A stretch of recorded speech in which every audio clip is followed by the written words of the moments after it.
Hello everyone, my name is Angelo Pangilinan, and I am just a simple student studying in Bulacan State University.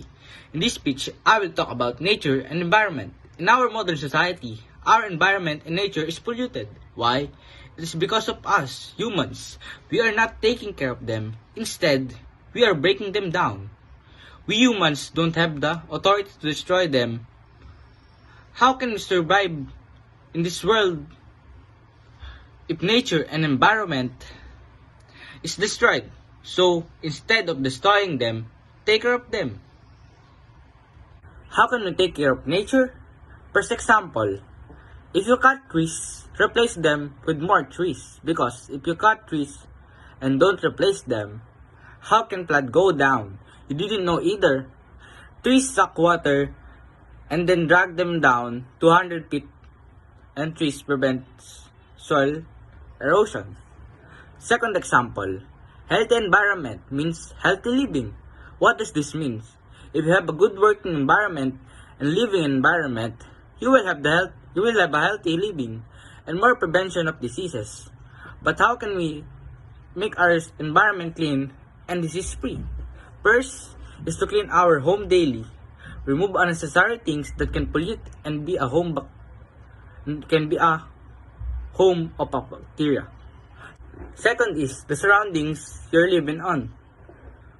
The community you're living in, best way to do is to communicate with your neighbors, barangay captains, to have a general cleaning in your surroundings to prevent bacteria, pollution, and other stuff that can be bad or can be cause of bad environment.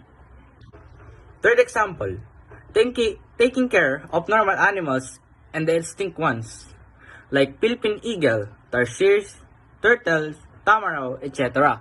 But how can we take care of them? You need to do is give them shelters and take care of their shelters. And don't destroy their habitats, because it is the only thing that can make them survive and give them enough food. Second thing is, you can do is donate your time to them, visit them, and you can donate money as well for the sanctuaries that are taking care of wild animals, and more important is showing love to them and not giving them any fear. Animals have a big role in our environment. They are the ones who are taking care of the food chains. How can we survive if animals doesn't exist? How can we have a livestock? How can we have a dairy products? They are the ones who are helping us to survive. Fourth example, taking care of marine lives.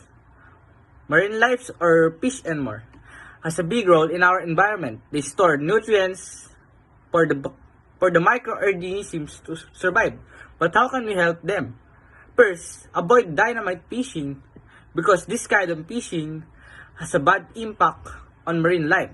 It breaks corals, houses the fish. Second, avoid throwing garbage on bodies of water, because it can poison the fish and make the water polluted. Last example, avoiding air pollution. What does air pollution do to humans? It can affect your lungs, you can have a disease, and it can affect the world's ozone layer. How can you prevent this kind of pollution? Avoid using chlorofluorocarbon, or CFC, because it affects the ozone layer. Once in the atmosphere, CFC slows down, rise to the stratosphere, where UV sunlight breaks them down, releasing chlorine atoms that can damage ozone molecules. And the next example is burning charcoal, fuel, gases in the house, factories, etc.